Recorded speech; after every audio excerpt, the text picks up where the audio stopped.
তুই এইদিকে কোথায় আসছিস? কেন? বিছানায়। বিছানায়? কিন্তু কেন? কেন মানে? কেন মানে কি তুই জানিস না যে আবার আমাকে জিজ্ঞাসা করছিস? বিছানায় ঘুমাবো তাই বিছানায় আসছি। এই বিছানা কি তোর বাপের যে তুই মুখ উঠিয়ে বিছানার দিকে চলে এসছিস? আমি নিশ্চুপ। নিশির কথা শুনে আমার কি বলা উচিত সেটা আমি ভুলে গেছি, আর এক দৃষ্টিতে নিশির দিকে তাকিয়ে হয়েছি। কি রে ছোট লোকের বাচ্চা, কথা বলছিস না কেন? নিশি, তুমি এমন করছো কেন? কি হয়েছে তোমার? তোমার শরীর সুস্থ আছে তো? নিশির কাছে গিয়ে নিশির কপালে হাত দিতেই নিশি আমার গালে ঠাস ঠাস করে দুটো থাপ্পড় বসিয়ে দিতে বলতে লাগলো, ছোট লোকের বাচ্চা, তোর সাহস কি করে হয় আমাকে স্পর্শ করার? তুমি আমার বউ আর আমি তোমার স্বামী। তুমি কি ভুলে গেছো একটু আগে আমাদের বিয়ে হয়েছে আর এখন আমাদের বাসর রাত? স্বামী? কিসের স্বামী? কে স্বামী? কার স্বামী? নিশি, তুমি এইসব কি বলছো? তুমি এত দ্রুত সব কিছু ভুলে যেতে পারলে? কি হলো নিশি, তুমি এইভাবে হাসছো কেন? তোকে কে বলেছে আমি সব কিছু ভুলে গিয়েছি? ওই, কেউ এসে শুনে যাও এই ছোট লোকটা কি সব বলছে। ও কি না বলে আমি নাকি সব কিছু ভুলে গিয়েছি। নিশ্চুপ। আমি অপলকভাবে নিশির দিকে তাকিয়ে আছি। আরে ছোট লোক, আমি যদি সব কিছু ভুলেই যেতাম তাহলে কি তোকে এইভাবে বুদ্ধি করে বিয়ে করতাম? এইভাবে পরিকল্পিতভাবে আমার সাথে জড়িয়ে নিতাম? মানে? মানে আমি তোর উপরে প্রতিশোধ নেওয়ার জন্য তোকে বিয়ে করেছি। কিসের প্রতিশোধ? এত দ্রুত ভুলে গিয়েছিস কিসের প্রতিশোধ? দাঁড়া, আমি তোকে মনে করিয়ে দিচ্ছি কিসের প্রতিশোধ। এখন তোর মনে পড়েছে কিসের প্রতিশোধ? আমার গালে থাপ্পড় বসিয়ে দিয়ে আমি গালে হাত দিয়ে নিচের দিকে তাকিয়ে রইলাম। এখন মনে পড়েছে আমি কিসের প্রতিশোধের কথা বলছি? হ্যাঁ। আমি শুনেছিলাম, এমনকি দেখেছি, তুই কত বুদ্ধিমান। যখন আমার বিয়ের কথা তোর সাথে হচ্ছিল তখন তোর এসব বুদ্ধি কোথায় ঘাস খেতে গিয়েছিল, হ্যাঁ? নাকি আমার আর আমার বাবার এত এত টাকা দেখে তোর লোভী মা বাবার মতো তোর মাথাও নষ্ট হয়ে গিয়েছিল? নিশি, ছোট লোকের বাচ্চা, ফকিন্নির বাচ্চা, আমার বাড়িতে আমার ঘরে আমার বিছানার উপরে থেকে আমাকে ধমক দিস? আমাকে ধমক দেওয়ার তোর এত সাহস হয় কি করে, হ্যাঁ?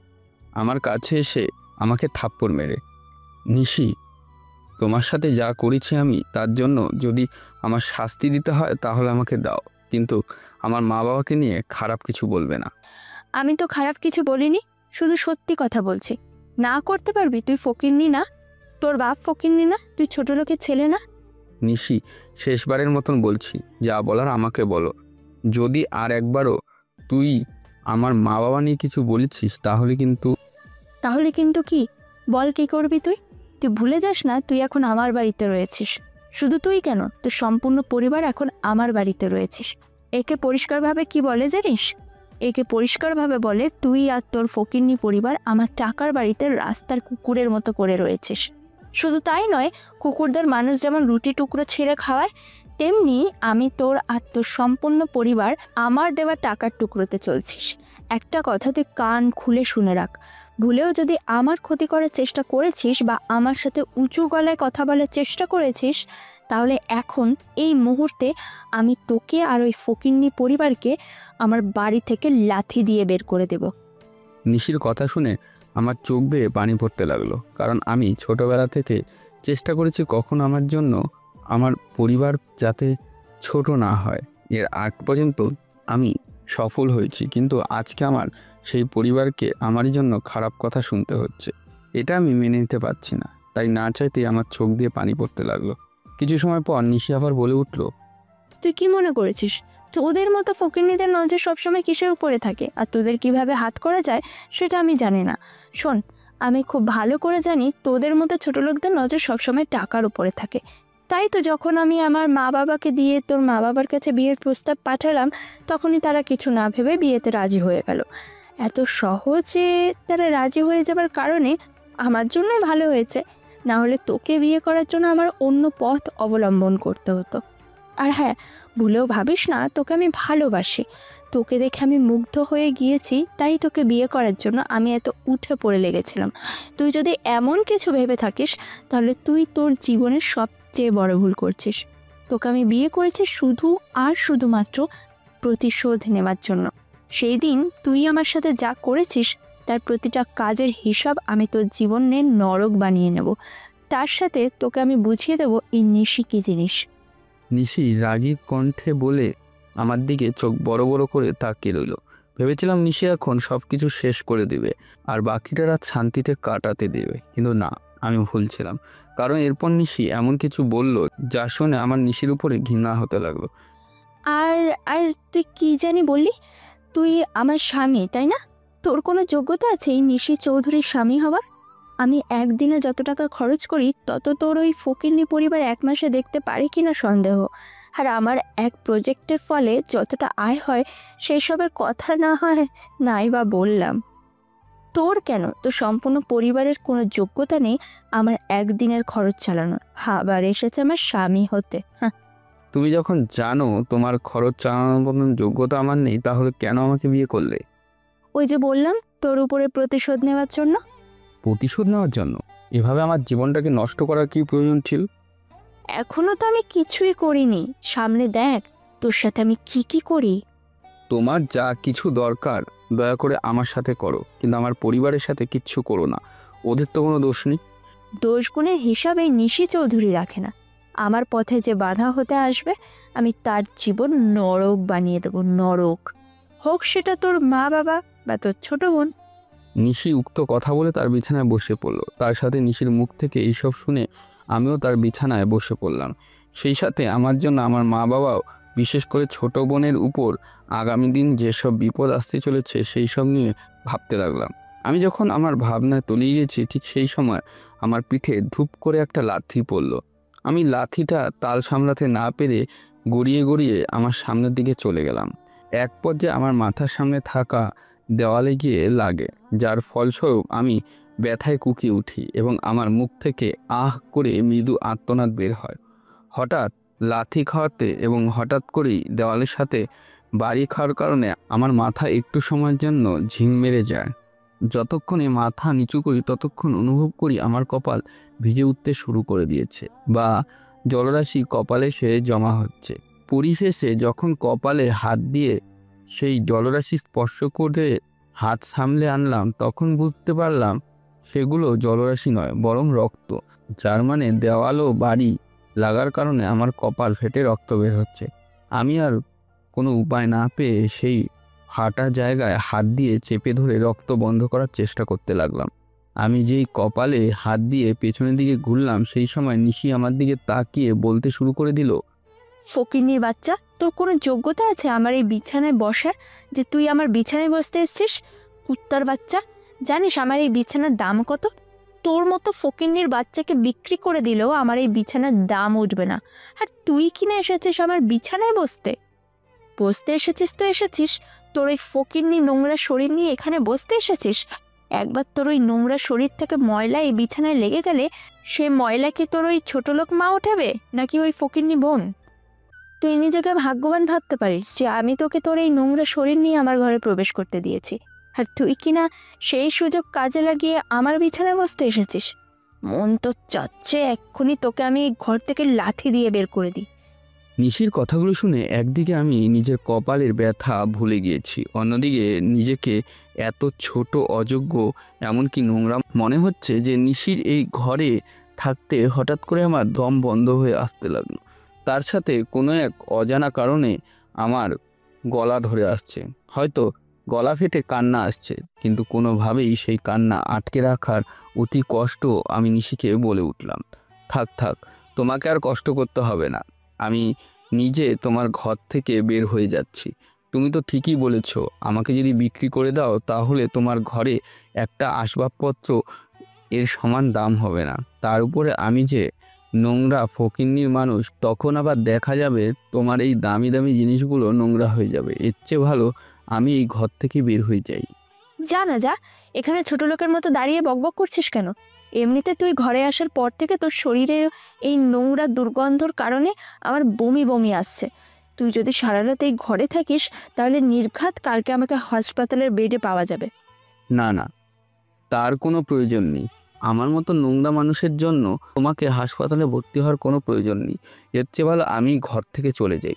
তারপর আর নিশিকে আমি আর কোনো কিছু বলার সুযোগ না দিয়ে কপালে হাত দিয়ে রক্ত বন্ধ করার চেষ্টা করতে করতে নিশির ঘর থেকে বেরিয়ে গেলাম। নিশির কথা শুনে আমাকে নিজেকে এতটা ছোট লোক এবং নিশির বাড়ির তুলনায় নিজেকে এতটা নগণ্য লাগছিল যে আমার শুধু নিশির ঘর নয় বরং নিশিদের সম্পূর্ণ বাড়িতে থাকতে দম বন্ধ হয়ে আসছিল। তাই আমি কোনো দিকে খেয়াল না করে প্রথমে নিশির ঘরে এবং সবশেষে নিশিদের বাড়ি থেকে বের হয়ে গেলাম। তারপর আপন কপালে হাত দিয়ে রাস্তায় হাঁটতে হাঁটতে আশেপাশে কোনো ডাক্তারের দোকান খুঁজতে লাগলাম। আমি বাড়ি থেকে বের হওয়ার সময় যদি একটু খেয়াল করতাম তাহলে হয়তো অনেক কিছুই দেখতে পেতাম, যা আমার যেন হয়তো স্বাভাবিক ছিল কিন্তু বাকিদের জন্য স্বাভাবিক হতো না। কারণ আর যাই হোক না কেন, এর আগে পৃথিবীর কেউ বাসর রাতে ঘরে নতুন বিয়ে করা বউ রেখে বরকে বের হয়ে যেতে দেখেনি, কিন্তু আমার ক্ষেত্রে এই বিষয়টি ঘটলো। তাই আর না দেখেই বলা যায় মানুষ অবাক হয়ে আমাকে চলে আসার পথে তাকিয়ে রয়েছে। আমি এত কিছু না ভেবে আমার মতন করে হেঁটে হেঁটে কিছু দূর থাকা একটা ডাক্তারের দোকানে গিয়ে উঠলাম এবং তাদেরকে বললাম আমার মাথায় ব্যান্ডেজ করে দিতে। আমার কথা অনুসারে তারা আমার মাথায় ব্যান্ডেজ করে দিতে লাগলো আর মুখের হাসি এনে আমাকে বলতে লাগলো, ভাই, মাথায় এত ব্যথা কি করে পেলেন? এই তো ভাই, কিছু একটার সাথে বাড়ি গিয়েছি তাই মাথা ফেটে গিয়েছে। আপনাকে দেখে তো মনে হচ্ছে বিয়ে বাড়ি থেকে এসেছেন। তো বৌদি কি মেরে কপাল ফাটিয়ে দিয়েছে নাকি? কথাটা শেষ করে ছেলেটি একটু শব্দ করে হাসতে লাগলো আর আমি চুপ করে বসে রইলাম। কিছু সময় পর ছেলেটি হাসি থামিয়ে দিয়ে বলে উঠল, সরি ভাইয়া, কিছু মনে করিয়েন না। আমি আসলে আপনার সাথে একটু ফাজলামি করছিলাম। না না, আমি কোনো কিছু মনে করিনি আর আমি বুঝতেও পেরেছি আপনি আমার সাথে ফাজলামি করছেন। তারপর ছেলেটির সাথে টুকটাক কথা বলতে লাগলাম। কপালে ব্যান্ডেজ করা শেষ হয়ে গেলে আমি ছেলেটিকে তার প্রাপ্য দাম মিটিয়ে দিয়ে দোকান থেকে বের হয়ে গেলাম।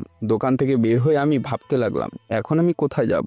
ভুলেও তো আর আমি নিশিদের বাড়িতে যাব না। তাহলে এখন আমার কাছে একমাত্র পথ খোলা আছে, আমাদের বাড়ি। আমি কি সেখানে চলে যাব? হ্যাঁ, সেখানেই চলে যাই। এসব ভাবতে ভাবতে আমি বাড়ির দিকে হাঁটতে লাগলাম। সেই সাথে আমার চোখের সামনে নিশির সাথে পরিচয় থেকে শুরু করে এই বিয়ের আগ পর্যন্ত মুহূর্ত ভেসে উঠতে লাগলো। আমার নাম মিজু আহমেদ, মধ্যবিত্ত পরিবারের এক বড় সন্তান। আমার পরে আমার এক ছোট বোন আছে। ছোট বোন, সে ততটা ছোট না, সে এখন অষ্টম শ্রেণীতে পড়ে আর তার নাম নিধি। আর বাবার স্বপ্ন ছিল আমি পড়ালেখা করে বড় কিছু হব, পরিবারের হাল ধরব। তাই তো আমার বাবার কাছে যে টাকা ছিল সবটা আমার পড়ালেখার পিছনেই লাগিয়ে দিয়েছে। পড়ালেখা শেষ করে আমি চাকরির পিছনে ছুটতে শুরু করে দিই। ততদিনে আমার বাবা সব টাকা প্রায় শেষ বললেই চলে। তাই নিজের জন্য সেই সময় আমার যতটা না চাকরির প্রয়োজন ছিল, আমার পরিবারের জন্য তার চেয়ে বেশি চাকরির প্রয়োজন ছিল। কিন্তু এত এত মানুষের ভিড়ে আমার চাকরি হওয়ার কোনো নামগন্ধই পাওয়া যাচ্ছিল না। প্রতিদিনের ন্যায় আমি চাকরি ইন্টারভিউ দিতে বাড়িতে আসার পর মা আমার সামনে এসে দাঁড়ায় আর বলতে লাগলো, বাবা, তোর চাকরি হলো? আমি নিশ্চুপ হয়ে মায়ের মুখের দিকে তাকিয়ে থাকলাম। কি হলো? কথা বলছিস না কেন? ইন্টারভিউ দিয়ে আসলাম, তারা বলেছে পরে জানাবে। পরে পরে করে তো কতগুলো ইন্টারভিউ দিয়ে ফেললি, একটা থেকেও তো কোনো খবর আসলো না। না, আসলে আমি কি করব মা, তুমি তো জানো আমাদের মতো মানুষের জন্য একটা চাকরি পাওয়া মানে সোনার হরিণ পাওয়া। এখানে মামা চাচা না থাকলে চাকরি পাওয়া যায় না। বাবা, আর একটু ভালো করে চাকরি খুঁজে দেখ না, হয়তো কোনো একটা চাকরি পেয়ে যেতে পারিস। খুঁজি তো মা, কিন্তু না পেলে আমি কি করব? ঠিক আছে, এখন তুই ঘরে যা, ঘরে গিয়ে হাত পা ধুয়ে আয়, আমি তোর খাবার বাড়ছি। ঠিক আছে মা। তারপর আমি মায়ের কথা মতো আমার ঘরে হাত পা ধুয়ে চলে গেলাম। এমনি একদিন রাতে আমি মা বাবার ঘরের পাশ দিয়ে নিজের ঘরের দিকে যাচ্ছিলাম, তখন শুনতে পেলাম বাবা মাকে জিজ্ঞেস করছে, কি গো, নিজু কি বললো? ওর চাকরির কোনো খবর হলো? না, এখনো নাকি কোথাও থেকে কেউ ডাকেনি। হ্যাঁ, ছেলেটার যে কি হবে সেই চিন্তায় চিন্তায় আর আমার ভালো লাগে না। তুমি এত চিন্তা করো না তো, দেখবে একদিন ঠিক ওর কোনো একটা গতি হয়ে যাবে। সেটাই যেন হোক। তুমি একবার নিজের দিকে তাকিয়ে দেখেছো? চিন্তা করতে করতে নিজের কি অবস্থা করেছো? ঘরে এত বড় ছেলে বেকার বসে রয়েছে, চিন্তা কিভাবে না করি বলো তো? সে না হয় হলো, আর আমি যে বলছি এখন কাজটা একটু কম করে করতে, কিন্তু তুমি তো শুনছো না। এখন কিছুদিন বিশ্রাম নিলে কি এমন হয় বলো তো? আমি এখনো যদি বিশ্রাম নিতে থাকি তাহলে সংসারের কি হবে? একবার ভেবে দেখেছো? তখন তো আমাদের সবাইকে না খেয়ে মরতে হবে। তাই বলে এত খাটাখাটনি করবে? এত কষ্ট করার ফলে তোমার শরীর যে দিন দিন অবনতি হচ্ছে, সেই খেয়াল কি তোমার আছে?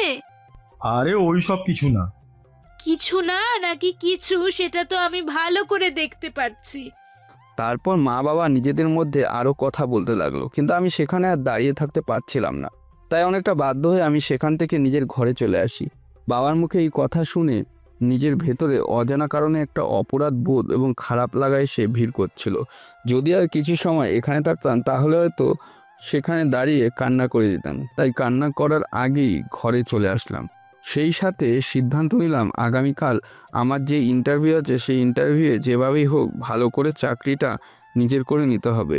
এই সব ভেবে সেদিনের মতন ঘুমিয়ে পড়লাম এবং পরের দিন সকালে যথারীতি তৈরি হয়ে মায়ের আশীর্বাদ নিয়ে অফিসের উদ্দেশ্যে বের হলাম। কিন্তু রাস্তায় নেমে বিপদে পড়ে গেলাম, কারণ কোথাও কোনো রিক্সা পাচ্ছিলাম না।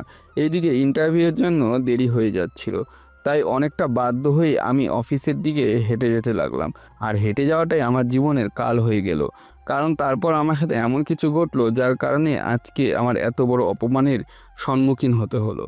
বাড়ি থেকে অফিসের দিকে অনেকটা পথ যাওয়ার পরে আমি দেখতে পেলাম একটা জায়গায় মানুষ গোল হয়ে দাঁড়িয়ে কিছু একটা দেখছে। আমার যেহেতু সেই দিক দিয়ে এগিয়ে যেতে হবে তাই আমি এগিয়ে গেলাম আর একটা সময় সেই ভিড়ের ভেতরে ঢুকে গেলাম। তারপর আমি দেখতে পেলাম একটা সাদা গাড়ি দাঁড়িয়ে রয়েছে এবং তার পাশে একটি মেয়ে দাঁড়িয়ে রয়েছে। তাদের ঠিক সামনে একজন বৃদ্ধ মানুষ দাঁড়িয়ে রয়েছে, তার পাশে একটি রিক্সা দাঁড়িয়ে রয়েছে। সেখান থেকে স্পষ্ট বোঝা যায় বৃদ্ধ লোকটি একজন রিক্সা চালক। রিক্সা চালকের সাথে তার সামনে দাঁড়িয়ে থাকা মেয়েটি তর্ক বিতর্ক করছে, আর সেই ঘটনা বাকি সবাই চুপ করে দাঁড়িয়ে দেখছে। যেই মেয়েটি তর্ক বিতর্ক করছে তার চেহারা সুন্দর। শুধু সুন্দর বললে ভুল হবে, বরং বলা উচিত সেই মেয়ের চেহারা অনেক বেশি সুন্দর, কিন্তু প্রথম দেখায় প্রেমে পড়ে যাওয়ার মতন। কিন্তু মেয়েটির আচার আচরণ নিম পাতার মতন তিক্তর চেয়েও যেন বেশি। ওনাদের মধ্যে কি হয়েছে সেটা আরও ভালো করে জানার জন্য আমি আর পাশে থাকা একজনকে জিজ্ঞেস করলাম, ভাই এখানে কি হয়েছে? সবাই এত ভিড় করছে কেন? আপনি সামনে দাঁড়িয়ে থাকা ওই রিক্সা চালক এবং মেয়েটিকে দেখতে পাচ্ছেন? জি পাচ্ছি। মেয়েটি নাকি তার গাড়ি নিয়ে যাচ্ছিল, তখন ভুল করে মেয়েটির গাড়ির সামনে বৃদ্ধ রিক্সা চালক তার রিক্সা নিয়ে চলে আসে। রিক্সায় দুইটা মোটা মোটা যাত্রী থাকায় বৃদ্ধ রিক্সা চালকের রিক্সা টানতে খুবই কষ্ট হচ্ছিল। তাই রিক্সা চালক ধীরে ধীরে রিক্সা চালাচ্ছিল, আর এইদিকে মেয়েটি দেরি হয়ে যাচ্ছিল। তো মেয়েটি গাড়িতে বসে কয়েকবার হর্ন দিয়েছিল। রাস্তায় জায়গা না থাকার কারণে রিক্সা সরিয়ে নিতে পারছিল না, আর না পারছিল একটি দ্রুত চালিয়ে সামনে এগিয়ে নিয়ে যেতে। অন্যদিক দিয়ে গাড়ি চলে আসার ফলে ওভারটেক করে গাড়ি নিয়ে যেতে পারছিল না। তাই এখন গাড়ি থেকে বের হয়ে রিক্সা চালককে যা নয় তাই বলছে। লোকটির মুখ থেকে এইসব শব্দ শুনে রিক্সা চালকের জন্য আমার খারাপ লাগলো। এইদিকে মেয়েটি রিক্সা চালককে উদ্দেশ্য করে বলছে, ওই ছোট লোকের বাচ্চা, তোকে আমি সে কখন থেকে তোর এই ভাঙা রিক্সা রাস্তা থেকে সরিয়ে নিতে বলছি, তোর কানে যায় না? মামুনি, রাস্তায় তো আর জায়গা নেই, তাহলে আমি রিক্সা কিভাবে সারিয়ে নিব তুমিই বলো। মামনি কি? হ্যাঁ ওই মামনি কি? আমি কোন দিক দিয়ে তোর মেয়ে হই রে, ছোট লোকের বাচ্চা কোথাকার? তুই জানিস আমার বাবা কত বড় লোক? তোদের মতো ছোট লোকদের আমি আমার বাড়ির কাছে মানুষ করি না। তুমি তো আমার মেয়ের বয়সী, তাই তোমাকে আমি মামুনি বলে ডাকলাম। মেয়ের বয়সী, কিন্তু মেয়ে তো না। তাহলে কোন সাহসে তুই আমাকে মামনি বলে ডাকলি? সরি, আমার ভুল হয়ে গিয়েছে। যা, তোকে এবারের মতো মাফ করে দিলাম।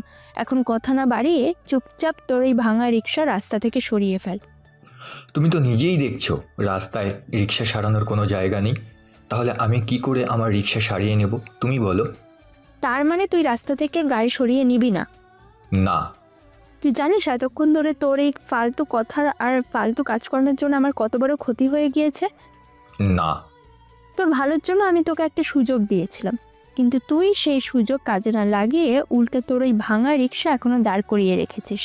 তাই আমি নিজে এখন তোর এই ভাঙা রিক্সা ভেঙে ঘুরিয়ে দেব।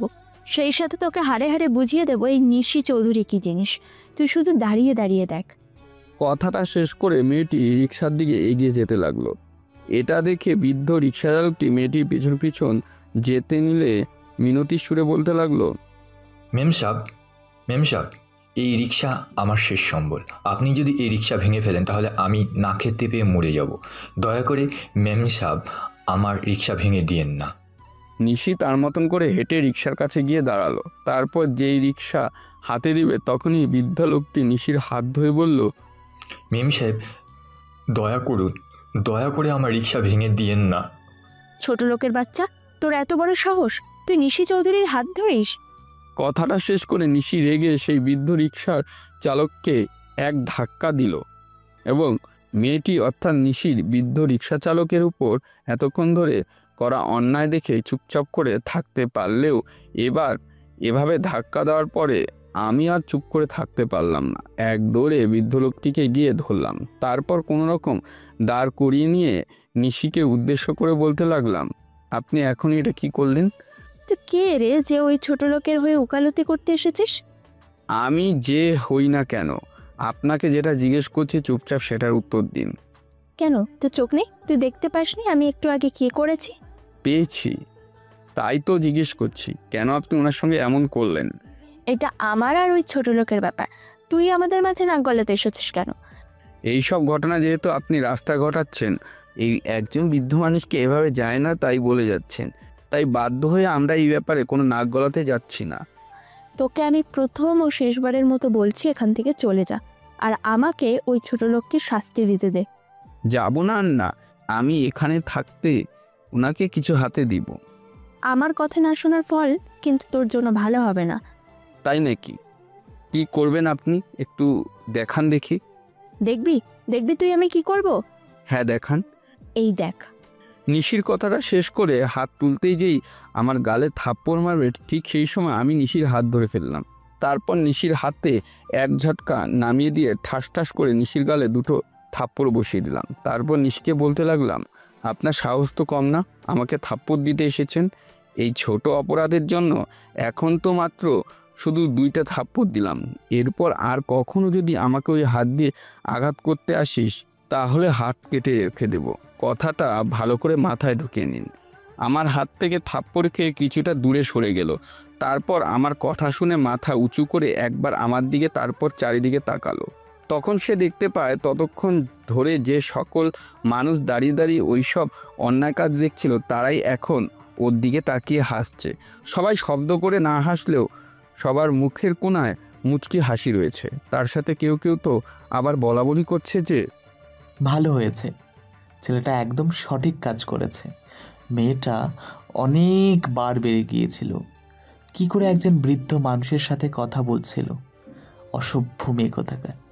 ঠিক বলেছ, বড়লোক বাবার মেয়ে তো, তাই হয়তো মানুষের সাথে কি করে কথা বলতে হয় সেটা এখনো ওর বাবা মা ওকে শেখাতে পারেনি। এক কথায় যাকে বলে বড়লোক বাপের বিগড়ে যাওয়া সন্তান। একদম ঠিক বলেছেন ভাই। আসলেই হয়তো মেয়েটিকে ওর মা বাবা সঠিক শিক্ষা দিতে পারেনি, তাই আজকে সবার সামনে এমন ব্যবহার করছে। এত এত মানুষের মুখ থেকে এমন সব কথা শুনে নিশির চোখে রাগে দুঃখে জল চলে আসলো। তারপর সব রাগ এক করে আমার মুখের দিকে তাকিয়ে বলতে লাগলো, তুই এত মানুষের সামনে আমাকে অপমান করে কাজটা ঠিক করলি না, ঠিক করলি না। চোখের সামনে অন্যায় দেখলে ঠিক বেঠিকের হিসাব এই মিজু করে না। তুই আমার গায়ে হাত তুলেছিস, আমাকে এত মানুষের সামনে অপমান করেছিস, এই নিশি চৌধুরীর গায়ে হাত তুলেছিস তুই।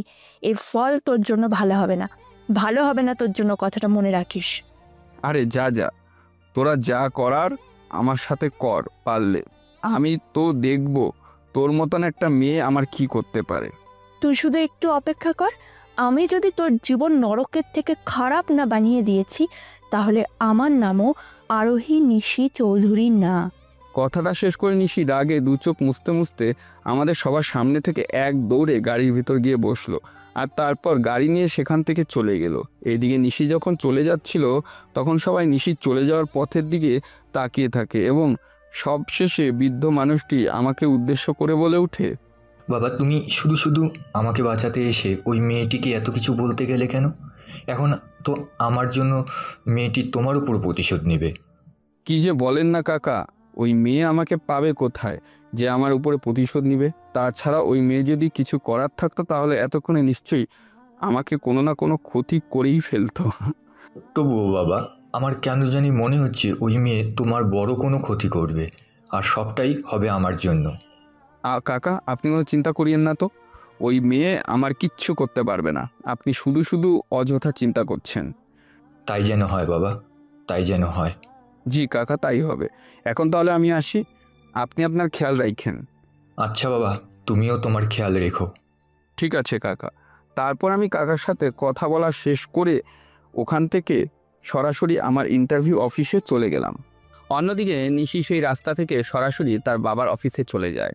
সেখানে গিয়ে নিজের ইচ্ছে মতন অফিসে থাকা জিনিসপত্রগুলো ভাঙচুর করতে শুরু করে দেয়।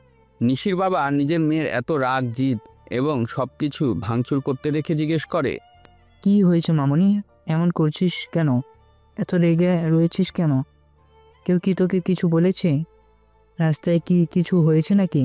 তোর মা তোকে কিছু বলেছে কোনটা? ওর কত বড় সাহস, ও আমাকে অপমান করে। ওর মতো ছোট লোক একটা আমাকে, নিশি চৌধুরীকে এত মানুষের সামনে অপমান করে। ছাড়বো না, ছাড়বো না আমি ওকে। কে মা? কে তোকে কি বলেছে একবার আমাকে বল। কে আমার মেয়েকে অপমান করেছে? কি হলো মা, বলো, কে তোকে কি বলেছে? নিশির বাবা এইবার বুঝে গিয়েছে তার মেয়ে এখন শুধু জিনিস ভাঙবে, তাই একবার কেন বারবার যদি এই প্রশ্ন জিজ্ঞাসা করা হয় তাহলে সে কোনো উত্তর দিবে না। তাই সে আর নিশিকে কিছু না বলে, কিছু না জিজ্ঞাসা করে চুপচাপ নিজের মতন নিজের চেয়ারে এসে বসে নিশির কাণ্ড দেখতে লাগলো। একটা সময় ভাঙচুর করে নিশি ক্লান্ত হয়ে গেল। তারপর যেমন তড়িঘড়ি করে দরজা দিয়ে ভেতরে এসেছিল তেমনি তড়িঘড়ি করে দরজা দিয়ে বের হয়ে যেতে লাগলো। এটা দেখে নিশির বাবা নিশিকে জিজ্ঞাসা করেন, কি হলো মা, কোথায় যাচ্ছিস? বাড়িতে। নিশি তার বাবাকে আর কিছু বলার সুযোগ না দিয়ে দরজা দিয়ে বের হয়ে গেল। তারপরে অনেকটা পথ যাওয়ার পরে হঠাৎ করে কিছু একটা দেখে সে দাঁড়িয়ে পড়ল এবং অজানা কারণে তার মুখ থেকে একটা মুচকি হাসি দেখা গেল, যার থেকে স্পষ্ট বোঝা যাচ্ছে এই হাসির পিছনে শয়তানি কিছু আছে। নিশির বাবার অফিস রুম থেকে কিছুটা পথ যাওয়ার পরেই ওয়েটিং রুম। নিশি যখন সেই রুমের পাশে দাঁড়িয়ে যখন যাচ্ছিল ঠিক তখনই সেখানে একটি ছেলে দেখতে পায়, যে কিনা তাকে এতগুলো মানুষের সামনে থাপ্পড় মেরেছিল এবং অপমান করেছিল। অর্থাৎ নিশি তাকে দেখতে পায়। নিশি তাকে দেখা মাত্রই তার দিকে রাগী লুক নিয়ে এক পা দু পা করে এগিয়ে আসতে থাকে। কিছু সময় আসার পর নিশি হঠাৎ করে দাঁড়িয়ে যায়। সেই সাথে নিশির মাথায় শয়তানি একটা বুদ্ধি খেলায়, যার দরুন নিশি ঠোঁটের কোণে একটা মুচকি হাসি ফুটে ওঠে। তাই নিশি সেখানে আর না দাঁড়িয়ে থেকে সরাসরি তার বাবার রুমে চলে যায়। নিশির বাবা তখন চেয়ারে বসে নিজের রুমের দিকে তাকিয়েছিল। নিজের মেয়েকে আবার ফিরে আসতে দেখে তিনি চিন্তিত সুরে জিজ্ঞাসা করেন, মামনি, তুই আবার ফিরে আসলি যে? তোর কি কিছু প্রয়োজন ছিল? নিশি তার বাবার কথা অগ্রাহ্য করে তার বাবার সামনে গিয়ে বাবার এক হাত ধরে আহ্লাদি কণ্ঠে বলে ওঠেন, বাবা, তুমি না আমাকে অনেক দিন ধরে বলেছিলে এভাবে ঘোরাঘুরি বন্ধ করে তোমার অফিস সামলাতে? হ্যাঁ, বলছিলাম তো। নিশির বাবা মেয়ের এমন ব্যবহার দেখে প্রথমে একটু ঘাবড়ে গিয়েছিল, তবু কিছুটা পরে তার উত্তরে কথা বলে উঠল, তাই বাবা, আমি সিদ্ধান্ত নিয়েছি আজকে থেকে আমি তোমার অফিস সামলাবো আর তুমি বাড়িতে বসে বিশ্রাম নেবে। মামনি, তুই ঠিক আছিস তো? শরীর স্বাস্থ্য ঠিক আছে তো? হঠাৎ এই কথা বলছো কেন? না, একটু আগে রেগে সব কিছু ভেঙে গেলি, এখন আবার এসে বলছিস তুই অফিস সামলাবি। তাই জিজ্ঞাসা করছি তুই কি ঠিক আছিস কিনা। বাবা, তুমি চিন্তা করো না, আমি একদম ঠিক আছি। আর ওই যে রাগের কথা বললে না, ওসব যখন ভাঙলাম তখনই সব রাগ ঠান্ডা হয়ে গিয়েছে। তাহলে তো ভালোই, এখন তাহলে তুই বাড়িতে চলে আয় যা। আমি যে বললাম আমি অফিস সামলাবো, সেটার কি হবে?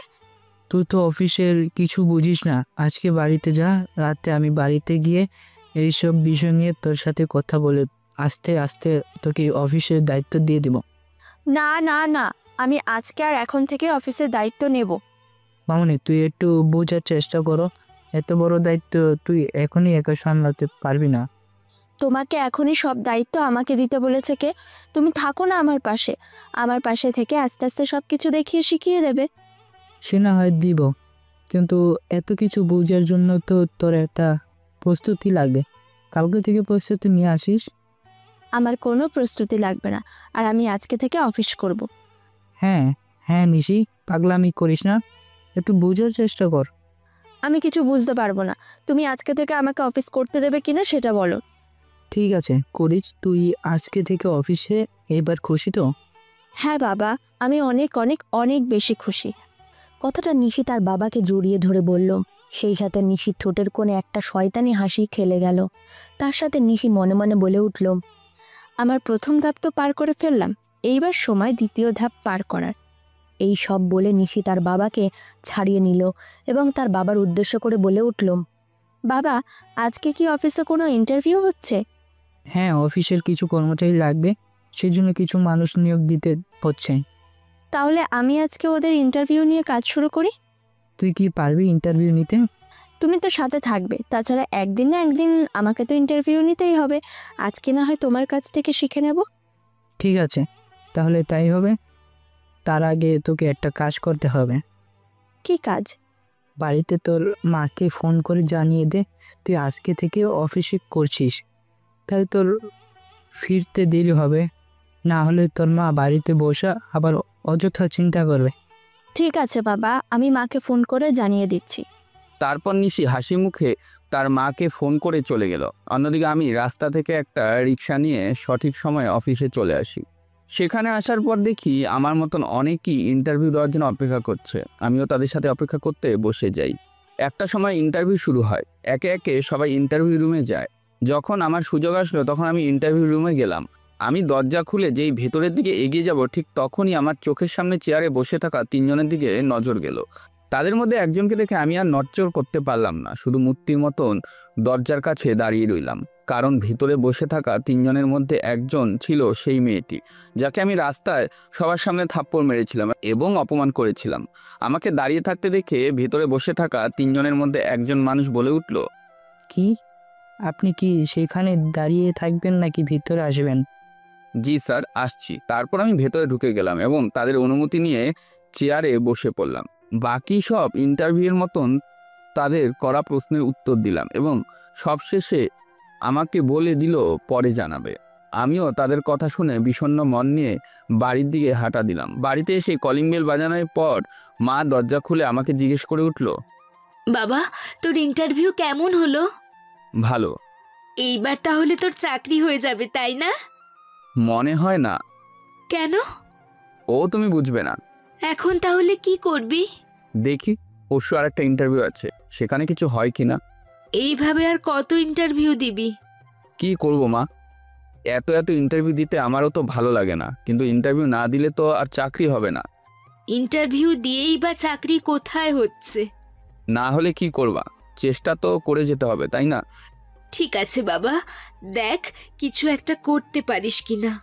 জানিস তো পরিবারের কি অবস্থা। হ্যাঁ মা, দেখি।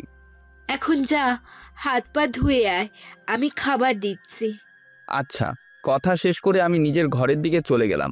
আমার মা রান্নাঘরে চলে গেল। রাতে বিছানা শুয়ে রয়েছি আর আমার এই বেকার জীবন, পরিবারের কথাগুলো ভাব। ঠিক সেই সময় আমার মোবাইল বেজে উঠল। আমি মোবাইল হাতে নিয়ে দেখলাম অপরিচিত এক নাম্বার থেকে কল এসেছে। আমি কল ধরে বললাম, আসসালামু আলাইকুম, কে বলছেন? ওয়ালাইকুম আসসালাম। আপনি আজকে যে কোম্পানিতে ইন্টারভিউ দিয়েছিলেন, আমি সেই কোম্পানি থেকে বলছি। জি ম্যাডাম, বলুন। আপনাকে আমরা আমাদের কোম্পানির জন্য সিলেক্ট করেছি। তার মানে আমার চাকরি হয়ে গিয়েছে? জি ম্যাডাম, আপনাকে অনেক অনেক ধন্যবাদ। আপনি ভাবতে পারবেন না আমার চাকরিটার কত প্রয়োজন ছিল। আমাকে ধন্যবাদ দিতে হবে না, আপনি আপনার চাকরি আপনার যোগ্যতা থেকে পেয়েছেন, এখানে আমার কোনো হাত নেই। তবু ম্যাডাম, আপনাকে অনেক অনেক ধন্যবাদ। ঠিক আছে, আমাকে আর ধন্যবাদ বলতে হবে না। আমি কালকে আপনার অ্যাপয়েন্টমেন্ট লেটার পাঠিয়ে দেব, আর আপনি পরশু থেকে অফিসে জয়েন করবেন। ঠিক আছে ম্যাডাম। এখন তাহলে আমি রাখছি। আচ্ছা ম্যাডাম। তারপর আমি খুশি খুশি মনে কল কেটে দিলাম। সেই সাথে বাড়ির সবাইকে গিয়ে জানিয়ে দিলাম আমার চাকরি হয়ে গিয়েছে। আমার চাকরির খবর শুনে সবাই খুশি হয়ে গেল। মা বাবা তো খুশিতে চোখের জল ছেড়েই দিল, আর ছোট বোন নিধিও, ও তো এটা ওটা আবদার করতেই লাগলো।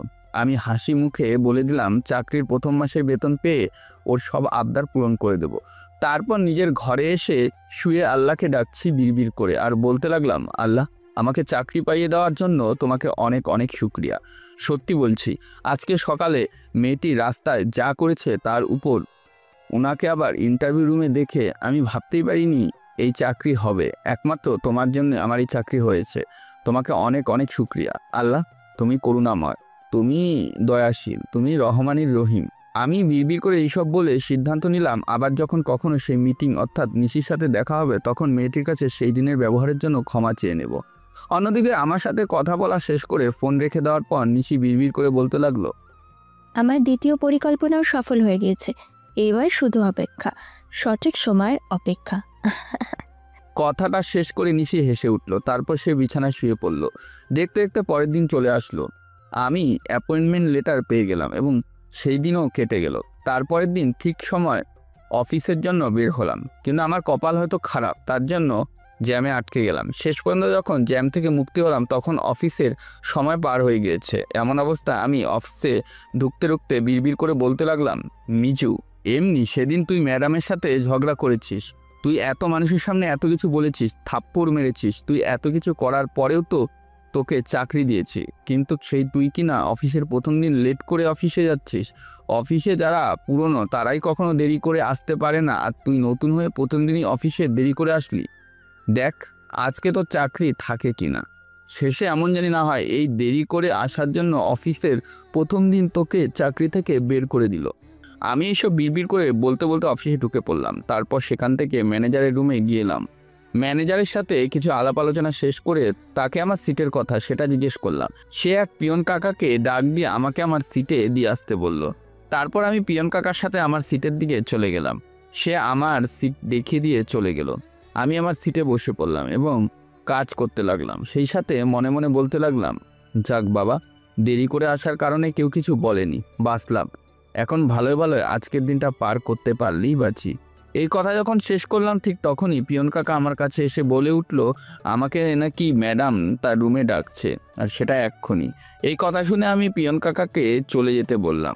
নিজে ম্যাডামের রুমের দিকে হাঁটতে হাঁটতে বিড়বিড় করে বলতে লাগলাম, প্রথম দিনই দেরি করে আসার পরেও কেউ কিছু বলে নাই দেখে খুব বেশি খুশি হচ্ছিস না? দেখ এইবার তোর খুশিতে ম্যাডাম জল ঢেলে দিল। শুধু তাই নয়, তোর এখন চাকরি নিয়েও টায়ারডাইন লেগে যাবে। আমি এইসব বিড়বিড় করে বলতে বলতে ম্যাডামের রুমে গিয়ে উপস্থিত হলাম। তারপর ম্যাডাম অর্থাৎ নিশি আমার সাথে যে ব্যবহার করলো সেটা দেখে আমি একদম অবাক হয়ে গেলাম। আমি দরজার সামনে গিয়ে নিশিকে উদ্দেশ্য করে বলতে লাগলাম, ম্যাডাম আসবো? হ্যাঁ আসুন। ম্যাডাম আমাকে ডেকেছিলেন? হ্যাঁ, আপনি তো নতুন তাই না? জি ম্যাডাম। এখানে কয়েকটা ফাইলস আছে, সেগুলো নিয়ে যান আর যত দ্রুত সম্ভব কাজ শেষ করে জমা দিয়ে যাবেন। তারপর পাশে কতগুলো ফাইল আছে সেগুলো দেখিয়ে সেখানে কয়েকটা ফাইল রয়েছে, কিন্তু আমি এইসব কাজ আগে যেহেতু করিনি তাই বুঝে উঠতে পারছি না এই ফাইলের কাজগুলো ঠিক কি করে করব। ম্যাডাম হয়তো আমার মনের অবস্থা বুঝতে পেরে গিয়েছে, তাই তিনি বলে উঠল, ভয় নেই, আপনাকে এখনই সব কাজ করে দিতে হবে না। আমি তো বলেছি সব কাজ আস্তে আস্তে করতে পারবেন, প্রয়োজন হলে একটু সময় নেবেন, কিন্তু কাজ নির্ভুল হওয়া চাই। কাজটি নির্ভুল করার সর্বোচ্চ চেষ্টা আমি করব। যদি প্রয়োজন হয় তাহলে আপনার পাশে যারা আছে তাদের কাছে থেকে সাহায্য নিতে পারেন। ঠিক আছে ম্যাডাম। এবার তাহলে আপনি আসতে পারেন। আচ্ছা। তারপর আমি ম্যাডামের সাথে থেকে ফাইল নিয়ে পেছনের দিকে ঘুরে যেই নিজের সিটের দিকে এগিয়ে যাব ঠিক তখনই ম্যাডাম পেছন থেকে ডেকে বলে উঠল, আর শুনুন। জি ম্যাডাম বলুন। আজকে আপনার অফিসের প্রথম দিন, তাই দেরি করে আসার কারণে কিছু বললাম না, কিন্তু প্রতিদিন এমন দেরি করে আসা চলবে না, মনে থাকবে তো? জি ম্যাডাম, থাকবে। গুড, এইবার আপনি আসতে পারেন। ম্যাডাম আপনাকে একটা কথা বলার ছিল, যদি অনুমতি দিতেন তাহলে বলতাম। কি কথা? ম্যাডাম সেদিন এত কিছু হওয়ার পরেও আমার চাকরি দেওয়ার জন্য আপনাকে অসংখ্য ধন্যবাদ। তার সাথে সেদিন যা কিছু হয়েছে তার জন্য আমি দুঃখিত। সেদিনের কথা আমি ভুলে গিয়েছি, আর আশা করি আপনিও সেই সব কথা ভুলে গিয়ে নিজের কাজে মন দেবেন। আর রইল চাকরি দেওয়ার কথা, সেটা আমি আমার কোম্পানির ভালোর জন্য দিয়েছি। আমার কোম্পানিতে একজন যোগ্য মানুষের প্রয়োজন ছিল, আর আপনার কাগজপত্র দেখে আপনাকে যোগ্য মনে হয়েছে, তাই আপনাকে এই চাকরি দেওয়া হয়েছে। এখানে আমি আপনার উপরে কোনো দয়া করিনি। ধন্যবাদ ম্যাডাম। আপনার ধন্যবাদ বলার পালা শেষ হয়ে গিয়ে থাকলে আপনি এখন আসতে পারেন। জি ম্যাডাম। তারপর আমি সেখান থেকে সরাসরি নিজের সিটে চলে আসি। ফাইলগুলোর মধ্যে একটা ফাইল খুলে সেটার উপর কাজ করতে থাকি। কোথাও না বুঝলে পাশে থাকা এক ছেলে ও অন্য পাশে আরেক মেয়ে আছে, আমি তাদের কাছ থেকে সাহায্য নিয়ে কাজ করতে লাগলাম। আমার পাশে থাকা ভাইয়ের নাম জয় এবং অপর পাশে থাকা মেয়েটির নাম জয়া। কিছু সময়ের মধ্যে আমি ওদের সাথে বন্ধুত্ব করে নিলাম। দেখতে দেখতে দুপুর হয়ে গেল। জয়ার সাথে অফিসের ক্যান্টিনে বসে দুপুরের খাবার খেয়ে আবার কাজে লেগে পড়লাম। অফিস ছুটির ঠিক আগের মুহূর্তে পিয়ন কাকা আমার সামনে এসে উপস্থিত হলো আর বলতে লাগলো, স্যার। কাকা, আমার নাম মিজু, আমাকে স্যার বলে ডাকতে হবে না, আপনি আমার নাম ধরে ডাকতেই পারেন। আর আপনি নয়, চাইলে তুমি করেও বলতে পারেন। ঠিক আছে বাবা, তুমি যেমন বলবে। জি, এখন চলুন। কেন ডাকছিলেন? তোমাকে ম্যাডাম তার রুমে ডাকেছে। ঠিক আছে, আপনি যান, আমি ম্যাডামের রুমে যাচ্ছি। তারপর কাকা তার কাজে চলে গেল। সেই সাথে আমিও ভয় পেতে শুরু করে দিলাম, কারণ এই ফাইলের কাজ তখনও শেষ করতে পারিনি। সেই সাথে বিড়বিড় করে ভগবানকে ডাকতে লাগলাম, যাতে করে ম্যাডাম বেশি কিছু না বলে। জয় এবং জয়া আমাকে এইভাবে নিজের সিটে বসে বিড়বিড় করতে দেখে বলে উঠল, কিরে তুই হঠাৎ কি সব বিড়বিড় করছিস? বিড়বিড় করছি না, আল্লাহকে ডাকছি। কিন্তু কেন? কেন আবার? ভয়ে, ম্যাডামের ভয়ে। ম্যাডামকে আবার ভয় পাচ্ছিস কেন? শুনলি না, পিয়ন কাকা একটু আগেই বলে গেল ম্যাডাম আমাকে ডেকেছে। হ্যাঁ শুনলাম তো, কিন্তু এখানে ভয়ের কি আছে? ম্যাডাম সকালে আমাকে কতগুলো ফাইল দিয়েছিল, আমি তো এই পর্যন্ত মাত্র 2টা ফাইলের কাজই সম্পন্ন করতে পেরেছি। তাতে কি হয়েছে? এমনিতে প্রথম দিন সকালে দেরি করে এসেছি, আর এখন আবার তার দেওয়া কাজ শেষ করতে পারিনি। যদি এর জন্য আমার উপর রেগে যায়, তাই ভয় পাচ্ছি। এটা অবশ্য ভয় পাওয়ারই বিষয়। দূর, অযথা ভয় পাস না। হয়তো ম্যাডাম তোকে অন্য কোনো কারণে ডেকেছে আর তুই এইসব ভেবে অযথা ভয়ে কাঁপছিস। জয়, তুই যা বলছিস এটাও হতে পারে। হ্যাঁ। তাহলে তোরা বলছিস আমি অযথা ভয় পাচ্ছি? হ্যাঁ বেটা, সত্যি। আর যদি আমার ভয় সত্যি হয়ে যায় তাহলে? হবে কি না সেটা তো ম্যাডামের রুমে গেলেই জানতে পারবি। তা অবশ্য ঠিক। হ্যাঁ, এখন আর চিন্তা না করে চুপচাপ ম্যাডামের রুমে যা, গিয়ে দেখ সে কি বলে। ঠিক আছে, তোরা যখন বলছিস তাহলে আমি যাই, গিয়ে দেখি কি বলে। তারপর আমি ওদের কথা অনুসারে আস্তে আস্তে গুটি গুটি পায়ে ম্যাডামের রুমের দিকে এগিয়ে যেতে লাগলাম। তার সাথে আল্লাহকে ডাকতে লাগলাম, যাতে করে কাজ সম্পূর্ণ না করার কারণে ম্যাডাম জানি আমাকে বেশি না বকা দেয়, সেই দিনের কাজের প্রতিশোধও না তুলে। যদিও মনে মনে ভেবেই নিয়েছি সেদিনের কাজের একটা প্রতিশোধ নেওয়ার জন্য ম্যাডাম আমাকে এখনও চাকরি দিয়েছে, আর প্রথমে আমাকে এত কাজ দিয়েছে। এখন শুধু দেখার পালা ম্যাডাম আমাকে ঠিক কি বলে। কারণ আমি এর আগেও অনেক জায়গাতে অনেক গল্পই পড়েছি, কোনো বড়লোক নিয়ে অপমান করলে তার প্রতিশোধ নিয়েই ছাড়ে। আর যদি তাদের কপাল খারাপ হওয়ায় ফলে সেই মেয়েদের কোম্পানিতে চাকরি নেওয়া যায়, তাহলে তারা প্রথমে চাকরি দেয়, কিন্তু পরে প্রতিশোধ নেওয়ার জন্য এত কাজ দেয়। সেই কাজগুলো সময় মতন সঠিকভাবে না করতে পারলে অপমান অত্যাচার করতে পিছু পা করে না।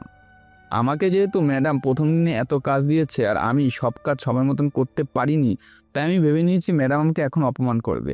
সেই সব ভেবে আমি কাঁপতে কাঁপতে ম্যাডামের রুমের দরজা গিয়ে নক করে বললাম, ম্যাডাম আসবো? হ্যাঁ আসুন। নিশি আমাকে অনুমতি দেওয়ার পরে আমি রুমে ঢুকলাম। ওর সামনে গিয়ে দাঁড়িয়ে বলতে লাগলাম, ম্যাডাম আমাকে কি জন্য ডেকেছিলেন? সকালে আপনাকে কটা ফাইলের কাজ দিয়েছিলাম, আপনার কি মনে আছে? জি ম্যাডাম, আমার মনে আছে। ফাইলগুলো দেওয়ার সময় আপনাকে আরও কিছু কথা বলেছিলাম, সেগুলো কি মনে আছে? না ম্যাডাম, সেই সব ঠিক মনে নেই। বলেছিলাম ফাইলের কাজ শেষ করে ফাইলগুলো আমার কাছে জমা দিয়ে যেতে, এবার মনে পড়েছে? জি ম্যাডাম, মনে পড়ছে। তাহলে যান, এখন ফাইলগুলো নিয়ে আসুন। আসলে ম্যাডাম, আপনি যতগুলো ফাইলই দিয়েছেন ততগুলো ফাইলের কাজ আমি করতে পারিনি। তাহলে কটা ফাইলের কাজ করতে পেরেছেন? এই পর্যন্ত মাত্র 2টা ফাইলের কাজই করতে পেরেছি। ঠিক আছে, যান, ওই 2টো ফাইলই নিয়ে আসুন, আগে দেখি তো আপনি কেমন কাজ করেছেন। ঠিক আছে ম্যাডাম, আমি এখন ফাইল নিয়ে আসছি। কথাটা শেষ করে আমি ম্যাডামের রুম থেকে বের হয়ে সরাসরি নিজের ডেস্কে চলে আসলাম। তারপর কাজ সম্পন্ন করার পর ফাইল বের করতে লাগলাম।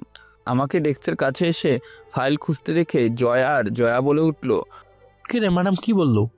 তুই ম্যাডামের রুম থেকে এসে এইভাবে পাগলের মতো কি খুঁজছিস?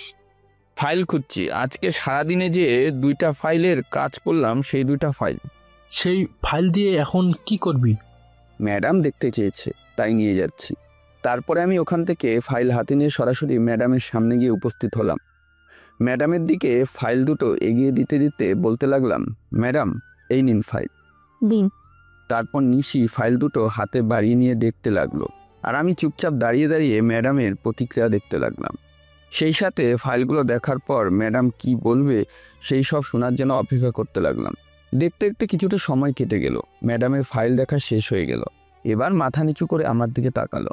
ম্যামের এই রূপে তাকানো দেখে আমি ভয় পেয়ে গেলাম, যার কারণে আমার কপালে বিন্দু বিন্দু ঘাম জমতে শুরু করে দিয়েছে। এটা দেখে ম্যাডাম আমাকে জিজ্ঞেস করলো, কি ব্যাপার, আপনি হঠাৎ এইভাবে ঘামছেন কেন? আসলে ম্যাডাম একটু ভয়ে আছি তো, তাই ঘাম বের হচ্ছে। ভয়? কিসের ভয়? জীবনে প্রথম এইসব কাজ করলাম, কেমন হয়েছে না হয়েছে সেই সব তো জানি না, তাই ভয় হচ্ছে। এত ভয় পাওয়ার কিছু হয়নি। আপনি যেসব কাজ করেছেন সেসব কাজ ভালো মতোই করেছেন। তার মানে আমার কাজে কোনো ভুল হয়নি? না, হয়নি। তো ফাইলের কাজগুলো কি আপনি একাই করেছেন? না ম্যাডাম, আমার পাশে দুইজন আছে, আমি ওনাদের থেকে সাহায্য নিয়ে তারপর করেছি। গুড। এইভাবে বাকি ফাইলের কাজ শেষ করে যত দ্রুত পারেন আমার কাছে এসে জমা দিয়ে যাবেন। ঠিক আছে ম্যাডাম। এইবার আপনি আসতে পারেন। তারপর আমি সেখান থেকে গুটি গুটি পায়ে নিজের সিটে চলে আসলাম। আমাকে সিটের কাছে আসতে দেখে জয় এবং জয়া বলে উঠল, কিরে, তোকে এত খুশি খুশি লাগছে কেন? আমি খুশি, তাই আমাকে এত খুশি খুশি লাগছে। ম্যাডামের বকা খেয়ে খুশি হওয়ার পাবলিক তো তুই না। তার মানে কি ম্যাডাম তোকে কিছু বলেনি? এই তো বুঝেছিস, ম্যাডাম আগে কিছুই বলেনি, উল্টো আমার কাজে খুশি হয়েছে। বলেছে যত দ্রুত সম্ভব বাকি ফাইলের কাজগুলো করে তার কাছে যত জমা দিয়ে আসি। দেখেছিস, আমি বলেছিলাম না ম্যাডাম তোকে কিছু বলবে না, তুই অযথা কি না কি ভেবে ভয় পাচ্ছিলি। জয়ের মুখ থেকে এই কথা শুনে আমি চুপ হয়ে গেলাম। সেই সাথে আমার মুখের সব হাসি উদা হয়ে গেল, কারণ এমন কিছু মাথায় চলে আসলো যে আমাকে ভাবতে বাধ্য করে দিল। আমি বরাবরই শুনে এসেছি বড়লোক মানুষদের ইগো অহংকার অনেক বেশি। কেউ যদি তাদের সেই ইগোতে আঘাত করে তাহলে ভুলেও তারা তাদের ছাড়ে না। তাদের কষ্ট দেওয়ার জন্য, তাদের উপরে প্রতিশোধ নেওয়ার জন্য জান প্রাণ লাগিয়ে দেয়, তবুও তাদের ছাড়ে না। আর সেখানে নিশি আমাকে এত সহজে ছেড়ে দিল, আমাকে চাকরি দিল, তার সাথে আবার কিছু বললও না। এটা কেন জানি না আমি হজম করতে পারছি না। আমাকে এইভাবে ভাবনায় ডুবে থাকতে দেখে জয় বলে উঠল, কিরে মিজু, কোথায় হারিয়ে গেলি? না না না, কোনো জায়গায় না। তুই তো আশাই ছিলি ম্যাডাম তোকে বকা দিবি, তুই সেই সব মাথা নিচু করে শুনবি, কিন্তু সে হলো না যেহেতু, তাহলে খারাপ লাগতেই পারে। দূর, তুই কী সব যাতা বলছিস? যাতা না রে, আমি সব সত্যি বলছি। সত্যি না, তোর মাথা। জয়া, তুই আর যা বলিস না কেন, মিজু আমাদের বস, এর জন্য অনেক ভাগ্যবান প্রমাণিত হয়েছে। কি করে? এই যে মিজু যেদিন অফিসে প্রথম পা রাখছে সেদিন থেকেই আমাদের ম্যাডাম অফিস করতে শুরু করে দিছে। তা অবশ্য ঠিক বলেছিস। আমি আসার আগে কি ম্যাডাম অফিসে বসতো না? না। তাহলে কি করতো? কি আর করতো, এদিকে ওদিকে ঘুরে বেড়াতো। কিন্তু তুই যেদিন ইন্টারভিউ দিতে আসলি সেদিন থেকে ম্যাডাম অফিসে যেতে শুরু করে দিল। হঠাৎ অফিস করতে শুরু করে দিল কেন? কে জানে, এর আগে আমাদের বস ম্যাডামকে কত বলেছে অফিস করতে, কিন্তু ম্যাডাম তার কথা শুনে নেই। আর সেদিন নাকি ম্যাডাম নিজে থেকেই এসে স্যারকে বলেছে অফিস করবে। জয়, বাদ দে তো এইসব কথা। হয়তো ঘুরে ফিরে ম্যাডামের মন ভরে গিয়েছে, তাই এখন অফিস করছে। তুই হয়তো ঠিক বলছিস। হ্যাঁ, এইবার কথা বলা বন্ধ করে কাজে মন দে। একটু পর তো আবার অফিসের সময় শেষ হয়ে যাবে। তারপর আমরা সবাই সবার কাজ করতে শুরু করে দিলাম। আমি ওদের সাথে মিলে কাজ করা শুরু করলেও আমার মাথায় বারবার একটা কথাই ঘুরপাক খাচ্ছিল, আর সেটা হলো আমি আসার দিন থেকেই বা কেন নিশি ম্যাডাম এই অফিসের কাজ করতে শুরু করে দিল? কেন তার বাবা এত করে বলা সত্ত্বেও সে আগের অফিসে জয়েন হয় নাই? আমার মাথায় এইসব আসার পরেই আরও একটা কথা চলে আসতো, আর সেই কথাটি হলো, তাহলে কি নিশি ম্যাডাম আমার জন্য এই অফিসে জয়েন করেছে? আমার উপর প্রতিশোধ নেওয়ার জন্য সে অফিস করতে শুরু করে দিয়েছে। কিন্তু সে যদি এইসব আমার উপরে প্রতিশোধ নেওয়ার জন্য করে থাকে, তাহলে আজকে সুযোগ থাকা সত্ত্বেও সে আমাকে কিছু বলল না কেন? নাকি কিছুদিন ভালো থাকার নাটক করে তারপর তার খারাপ রূপ দেখাবে? কিন্তু প্রতিশোধ নিতে হলে তো এমনিই দিতে পারে, অপেক্ষা করার কি দরকার? না, আর ভাবতে পারছি না। নিশি ম্যাডামের মাথায় কী যে চলছে সেটা কিছুই বুঝতে পারছি না। এসব বলে ভাবনা জগৎ থেকে বের হয়ে কাজে মন দিলাম। দেখতে দেখতে আরও কিছুটা সময় কেটে গেল। অফিসের সময় শেষ হয়ে গেল এবং যে যার মতন ব্যাগ গুছিয়ে বাড়ি যাওয়ার জন্য তৈরি হতে লাগলো। সবার মতো আমিও তৈরি হয়ে নিলাম। তারপর যেই নিজের সিট থেকে বের হয়ে বাড়ির উদ্দেশ্যে রওনা দিব, ঠিক তখনই পিয়ন কাকা আমার সামনে এসে বলতে লাগলো, মিজু বাবা, তোমাকে ম্যানেজার স্যার তার রুমে ডেকেছে। ঠিক আছে, আপনি যান, আমি স্যারের রুমে যাচ্ছি। তারপর পিয়ন কাকা চলে গেল। আমার পাশ থেকে জয় এবং জয়া বলে উঠল, কি অফার মিজু, তোকে হঠাৎ ম্যানেজার স্যার ডাকছে কেন? জানি না রে। এখানে দাঁড়িয়ে দাঁড়িয়ে কথা না বলে চল স্যারের কাছে যাই। হ্যাঁ তাই, চল। তারপর তিনজনে মিলে ম্যানেজারের সাথে রুমের দিকে এগিয়ে যেতে লাগলাম। স্যারের রুমের সামনে এসে জয়া বলে উঠল, তুই ভেতরে গিয়ে দেখ স্যার কি বলে, আর আমরা এখানে তোর জন্য অপেক্ষা করি। তারপরে তুই ফিরলে একসাথে অফিসে যাব। ঠিক আছে, তোরা তাহলে দাঁড়া। তারপর আমি ওদের সেখানে দাঁড় করিয়ে রেখে ম্যানেজার স্যারের অনুমতি নিয়ে স্যারের রুমে ঢুকলাম আর বলতে লাগলাম, স্যার আমাকে ডেকেছিলেন? হ্যাঁ মিজু, তা তোমার অফিসের প্রথম দিন কেমন কাটলো? জি স্যার, ভালো। আচ্ছা, এখন তাহলে এখানে একটা সাইন করে দাও দেখি। স্যার একটা রেজিস্টার খাতা আমার দিকে এগিয়ে দিয়ে উপরোক্ত কথাটি বলল। আমি খাতাটি দেখে স্যারকে উদ্দেশ্য করে বললাম, স্যার এটা কিসের খাতা, আর এখানে সই করতে হবে কেন?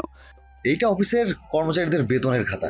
তাদের বেতন দেওয়ার পরে আমরা তাদের থেকে এখানে একটা সাইন নিয়ে রাখি। কিন্তু স্যার আমি তো আজকেই প্রথম অফিসে জয়েন করলাম, আর আমার কাজের 1 মাসও হয়নি, তাহলে এই বেতন সাইনের কথা আসছে কেন? প্রতি উত্তরে স্যার আমাকে যা বলল সেটা শুনে আমি অবাক না হয়ে পারলাম না। আমার কথা শুনে ম্যানেজার স্যার বলে উঠল, আমি জানি তুমি আজকে এই জয়েন করেছো, আর তোমার চাকরির 1 মাস এখনো হয়নি।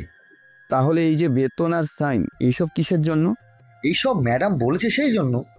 মানে আমি ঠিক বুঝতে পারলাম না।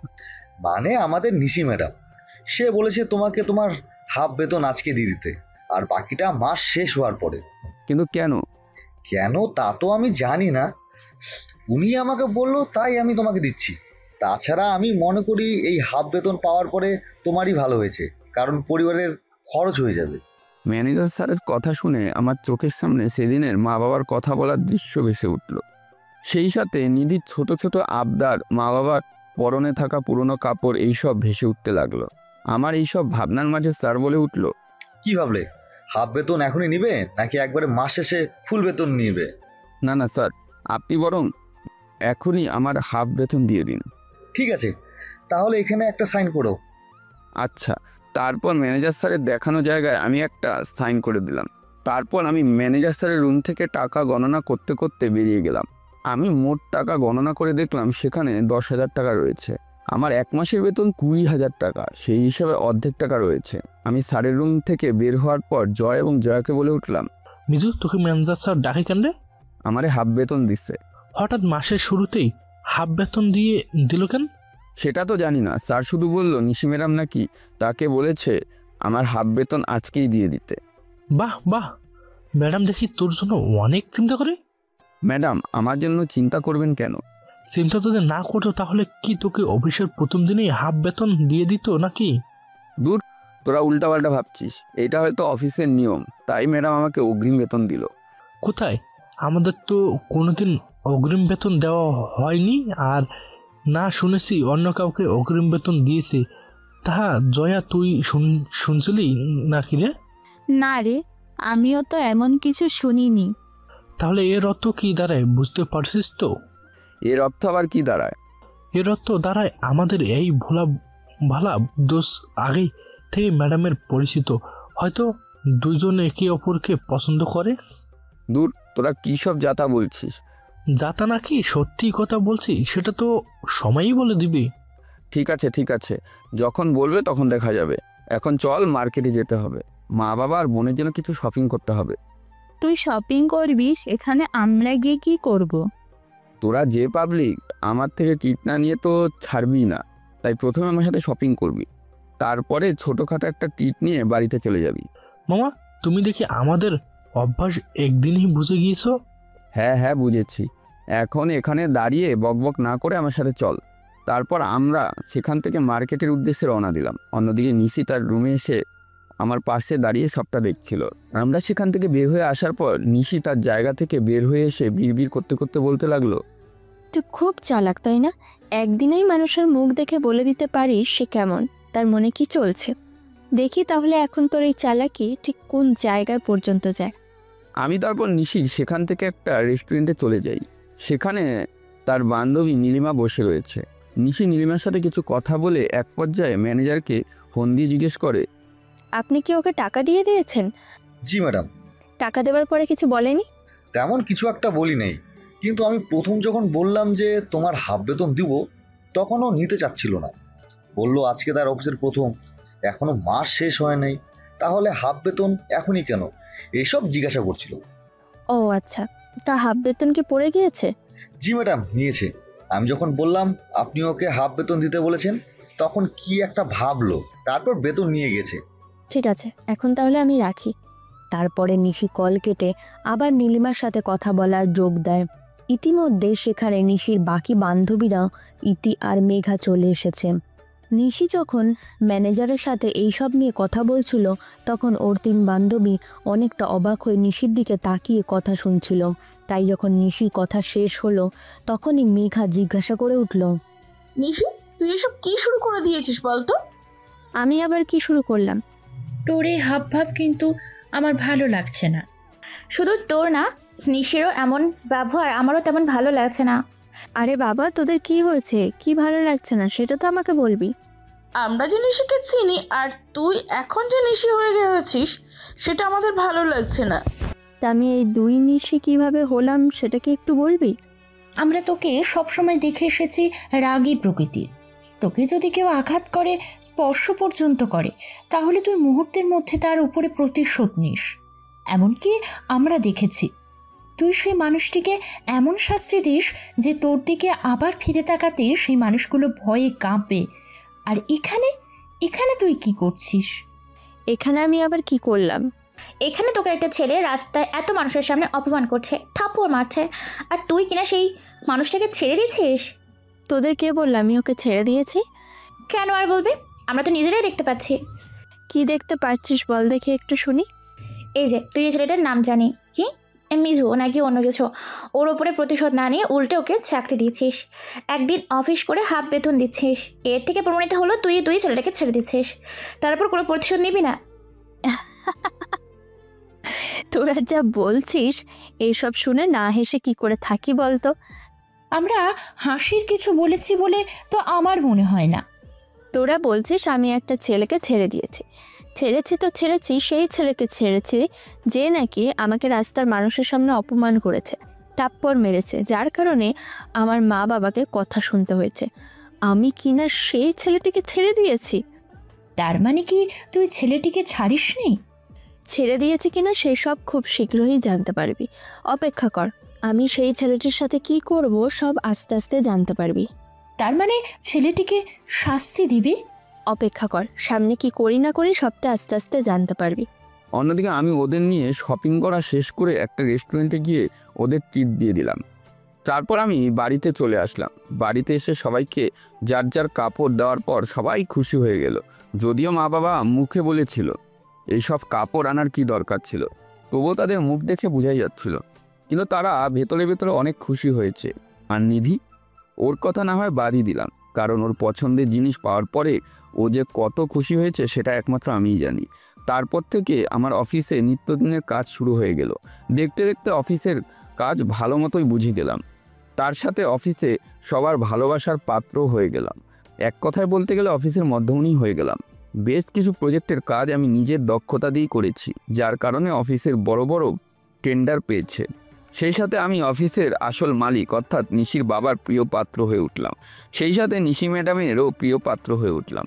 যদিও প্রথমে ভেবেছিলাম নিশি আমার উপরে প্রতিশোধ নেওয়ার জন্য আমাকে চাকরি দিয়েছে, কিন্তু সময় যত এগিয়ে যাচ্ছে নিশি ততই আমার কাছে এসেছে, আমার সাথে ভালো ব্যবহার করেছে। এমনকি ভুল করা এবং বকা দেওয়ার সম্পূর্ণ অধিকার থাকা সত্ত্বেও কখনো আমাকে উচ্চ শব্দে কিচ্ছু বলেনি, উল্টো সবসময় ভালো ব্যবহারই করেছে। যার কারণে নিশির প্রতি আমার যে ধারণা ছিল সেই ধারণা আস্তে আস্তে মিথ্যা প্রমাণ হয়ে গেল। এছাড়াও নিশি আমাদের সমবয়সী হওয়ার কারণে অফিসে আমরা যারা ছিলাম তাদের সাথেও ওর একটা ভালো সম্পর্ক গড়ে ওঠে, অনেকটা বলতে গেলে বন্ধুদের মতন। অবশ্য সেই বন্ধুত্ব সম্পর্ক বাকিদের তুলনায় নিশির কাছে আমি বেশি প্রাধান্য পেতাম। তাই মাঝে মাঝে নিশির অনুপস্থিতিতে জয়া এবং বাকিরা নিশিকে নিয়ে আমাকে খেপত। দেখতে দেখতে সময় কেটে গেল। মাসের পর মাস চলে গেল, অফিসে আমার প্রমোশনও হয়ে গেল। মানুষের প্রমোশন হওয়ার পরে মানুষ 1 কি 2 ধাপ উপরে পদে যায়, কিন্তু আমি প্রমোশন হয়ে একেবারে নিশির ম্যাডামের পিএ হয়ে গেলাম। যেই দিন আমার প্রমোশন হয়েছে সেদিন আমার মতন খুশি অন্য কেউ ছিল না। আমি কখনো ভাবতে পারি নাই আমার মতন মানুষ এত তাড়াতাড়ি বড় একটা পদে চলে যাবে। সেই সাথে মনের গহীনে বিন্দু বিন্দু ভয়ও জড়ো হচ্ছিল, কারণ এত বড় পদ আমি সঠিকভাবে চালাতে পারবো তো এটা ভেবে। সেই ভয়কে দূর করতেই আমি এক পা করে জয়ার কাছে চলে গেলাম, কারণ ওদের সাথে কথা বললে আমার মনের সব চিন্তা দূর হয়ে যায়। কিছু সময়ের মধ্যে ওদের কাছে চলে গেলাম। ওদের কাছে গিয়ে দেখলাম ওদের দুজনেরই মুখ কালো হয়ে রয়েছে। ওদের মুখ দেখে বোঝা যাচ্ছে ওরা কিছু একটা নিয়ে মন খারাপ করেছে। আমি ওদের মন খারাপের কারণ জানতে চাওয়ার পরে ওরা আমাকে যা বলল তা শুনে আমি এক ধাক্কা খেলাম, যার কারণে একটা সময় আমার মনে হলো আমি মানুষকে চিনতে ভুল করে ফেলেছি। আমি ওদের কাছে গিয়ে ওদের জিজ্ঞেস করলাম, কিরে তোদের কি মন খারাপ নাকি, কথা বলছিস না কেন? প্রিয় শ্রোতা বন্ধুরা, ভালোবাসার কুড়েঘর চ্যানেলে আপনাদের সকলকে আরও একবার স্বাগতম জানাচ্ছি। আজকের গল্পটি আপনাদের কেমন লাগলো তা কমেন্টের মাধ্যমে জানাতে ভুলবেন না। গল্পটির প্রথম পর্ব এখানেই শেষ করা হলো। গল্পটির দ্বিতীয় পর্ব দেখতে আমাদের চ্যানেলটিকে সাবস্ক্রাইব করে পাশে থাকুন। গল্পটি আসছে কাল। দেখা হচ্ছে পরবর্তী এপিসোডে। ততক্ষণ ভালো থাকবেন, সুস্থ থাকবেন। ধন্যবাদ।